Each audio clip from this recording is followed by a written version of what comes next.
Hi, I'm Stacy Hyde, and I'm back for another episode of Better Financial Health in 15 minutes or less. And today I'd like to talk about some money myths that are probably keeping you broke. And what I'm going to talk about in the first is that thinking that you have to be wealthy to invest. I know the Robinhood app and Fidelity and folks like that have brought individual stock investing kind of to the masses, but what I see happening on those is people getting caught up in some TikTok stock or something they saw on Instagram, and that's really more gambling than it is investing.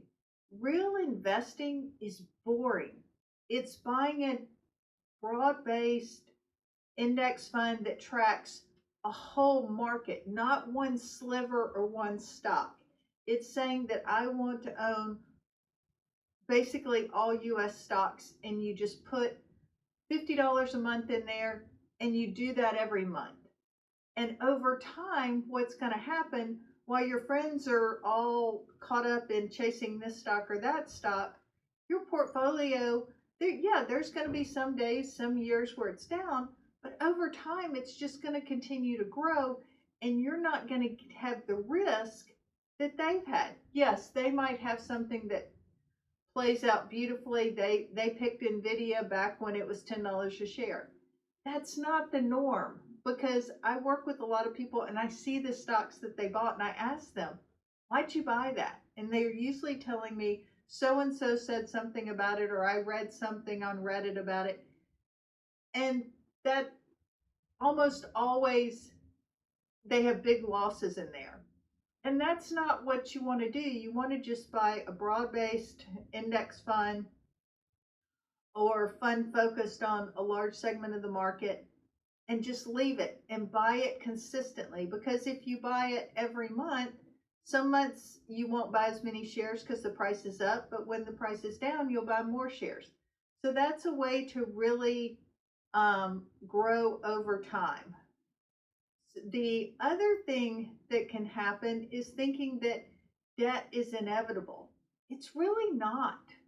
And if you can just pull back and pretend that you have a car payment, maybe your car's paid off, and you're like, well, I'm going to need a new car soon, and I guess I'm just going to have a $700 a month car note. No. Start pretend you have a car note now. Put that money now. I would argue that money that you know you're going to need within 3 years should not go in the stock market. It should go in a money market account or a high yield savings account. Just start paying yourself that money and setting it aside. One, you find out whether you can really afford to have that level of debt. But two, it allows it to grow.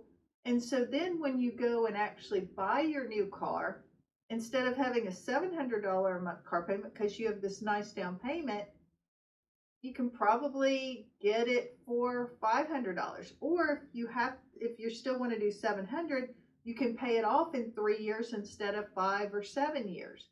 So that's a way to really kind of break that cycle of debt.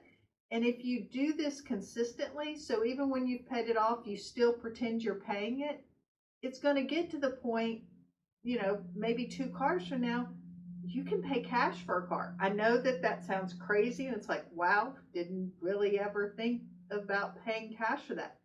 But that really helps you. Also, if you know that you want a new mattress, you can start saving for that now, putting the money aside. You don't have to take on debt. And what happens with debt is you build this sort of house of cards, so to speak, and then something happens. You have an unexpected medical bill. If you're a homeowner, something goes wrong with your house at the worst possible time. And then all of a sudden you're behind, and then your credit's taking a ding, and then your payments aren't as low as they used to be. And it really does have a negative impact on your overall quality of life because it's stressful. Whereas if you just decide that I'm not going to use debt, or I'm going to absolutely minimize it, you will have a lot more cash flow coming in. And if you're just disciplined and pay that off to the side so that the money grows, you won't necessarily always have to buy stuff on credit. And then people will come and say, well, we'll give you 0 interest for 6 months, and you can decide if you want to do that or not. But if the money's already sitting there in that savings account, you don't have to worry that you were paying everything okay, and then on the 6th month you couldn't make that last payment, so all of a sudden you owed all this back interest.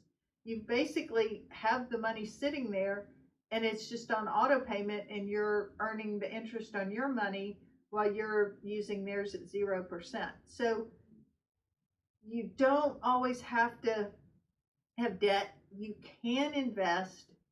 And then the other thing to keep in mind is that, and I've said this before, is sometimes renting is cheaper than buying.